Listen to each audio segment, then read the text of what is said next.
All right, guys, we're back with the continuation of warding. I'm going to be jumping into a co-op versus AI real quick, just so that I can show you different placements of what you need to do. It doesn't really matter who I pick at this point, but warding. As far as placement goes, what you guys got to understand is wards are line of sight. They're no longer the legacy wards where you see everything in that dome shape that pops up. That's not how wards work. Wards are all line of sight, meaning they can't see through walls. They can only see open spaces, and they can only see to the farthest point of the dome that shows up. So by putting these in choke points, meaning different parts of the jungle that have entryways, as if you're looking down a hallway, you got to keep in mind that these are like eyeballs being placed in different points where you can actually view all the way down. Now, with this being said, on warding, I'm going to go ahead and point out all the different places that you're going to want to ward. Now, first place, I'm gonna go ahead and go off to the AD carry side, because it's probably the most dire need of wards, because they are ultimately attacked by the enemy jungler all the time.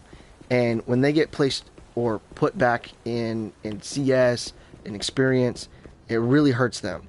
So your first dummy ward placement should be roughly right here, right in this point right here, because you want to be able to see whoever's coming straight right here. So if anybody's coming through this river passage here, if they decide to come through your jungle this way, and if they're deciding to come up towards your enemy here. So by placing a dummy ward right here, that is the most effective place for an AD carry to place it.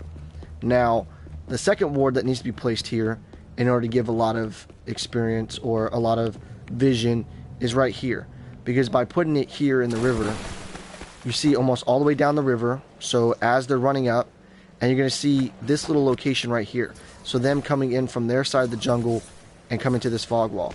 So right here is the second best place for a ward for the AD carry. Now, with that being said, if you want to get an offensive ward placement, you want to start going into the enemy territory. You want to start placing wards next to their jungle, next to their minion creeps.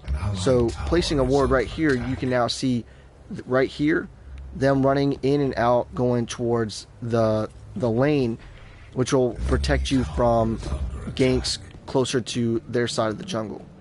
Now, defensive warding in order to protect Prime obviously is in the Prime pit.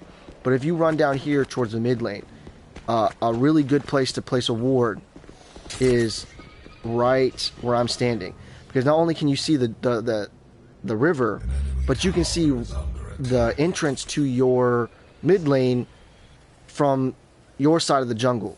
That is 100% the best place to place this ward, because you're going to not only see the river before they come and try to get you, but also if they decide to come through the jungle over here and they're coming in towards this way, it's going to ping them before they get behind you.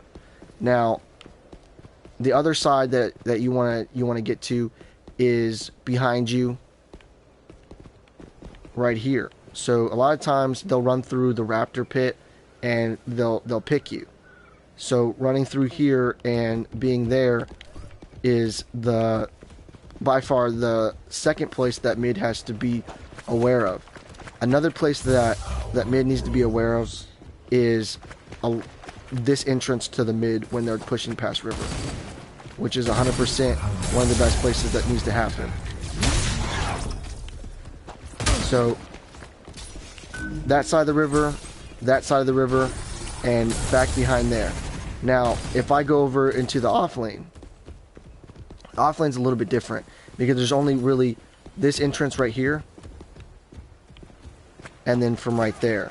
So if you place a ward right where I'm standing, in order to give vision for this entrance here and this entrance here, it's perfect. That's where you want to put it. But because all these places have high traffic volume, they have a lot of people running, a lot of people putting wards there, it makes it very difficult in order to how do I say it? It makes it very difficult for wards to stay in those areas.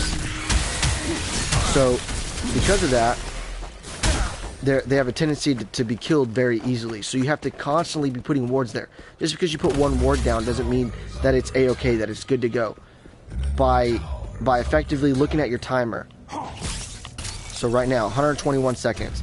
So having that in mind, when that timer goes off, being able to know that that's what needs to be placed again.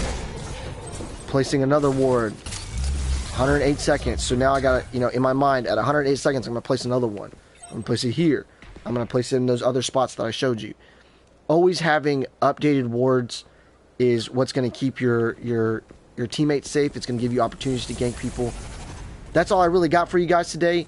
I hope you guys understand the placements. I hope you understand why placing them in choke points where they can actually see things and not putting them behind this wall to where you're cutting off half the vision of the ward. I hope that you guys understood what it means to ward, what it means for your team, the different terminology as far as dummy warding, offensive warding, and defensive warding, and apply these concepts to your gameplay and improve your teammates.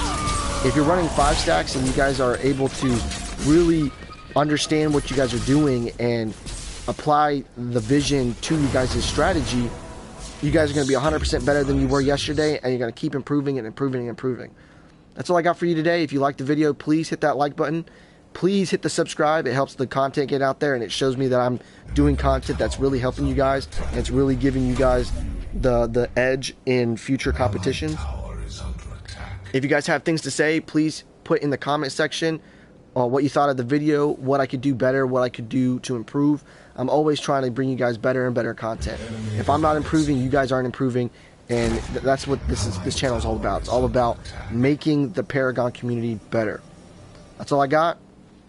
Peace.